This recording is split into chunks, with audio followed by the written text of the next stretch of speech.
My name is John Allen. I'm a senior at NAU, and I am a major in finance and marketing.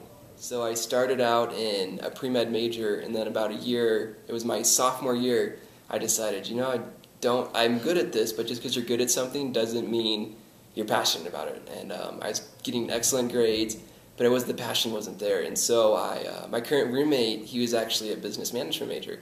And so I was like, I'd always see what he's doing, what he's involved with, and it really caught my attention. I just went for it like that. Steve, actually, in the UNLV bookstore, he has his book, Whale Hunt in the Desert, and I was rummaging through the pages of it, and I was like, oh, it's really captivated my attention.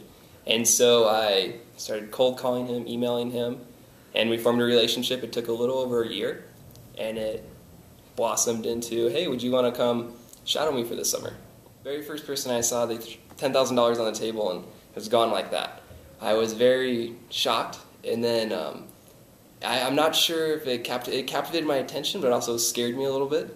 I mean, I'm not sure if casinos are where I really want to go into, which led into reforming other relationships with some of Steve's friends, such as Brett Talla. They own strip malls, they own a few franchises, they own a few gyms, and they also own a concierge company that does nightlife. And so I was very involved with a nightlife company as well, or a host is what you really want to call it. And it's a good analogy that I always use for a lot of people that know what a casino host is. What Steve is a broker between the casinos, the casino floor, and the people that have a lot of money to spend. We're a broker between the people, the partiers, the people that want to spend thousands of dollars on bottles at a nightclub. And so you're not buying the bottle itself, you're buying the space, you're buying the environment, you're buying the concert there. Within the first week, he introduced me to Jason Lilly, who was tough enough. And I remember, I think it was the second week I was in Las Vegas, or no, I hadn't even been there full week yet. I was already working with one of his best friends. And so it really shows me, put the effort in.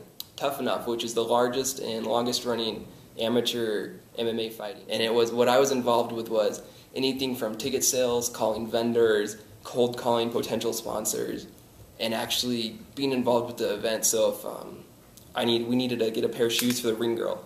I remember the very first event I was involved with, about 20 minutes before the fight, we had to go get shoes for the ring girl because our sponsor didn't show up. The biggest thing I actually learned this summer was never judge a book by its cover. You have to be nice to everybody. You don't know who you're introducing yourself to. At this point, Steve definitely wants me to get back in Las Vegas. I think I'll definitely move there right after college. I'm not exactly sure if I'm going to go to grad school directly after college. There's a lot of opportunities waiting on the table for me there, so I definitely want to pursue them and see what I'm going to do with my future. See what I'm going to do. I don't work to live, I live to work. I'm a workaholic. I love to work, but success comes with that, and to me, success is actually, I don't necessarily want to be famous, I just want respect and I want to do something with my life. If you want something, never be afraid to put yourself out there. Never be afraid to step out of your comfort zone. And my biggest thing I tell this to all my friends, they always say, they gripe, oh, I'm unhappy with this. And I'm like, well, change it. Don't sit there and don't do nothing about it. Actually put the effort in and change.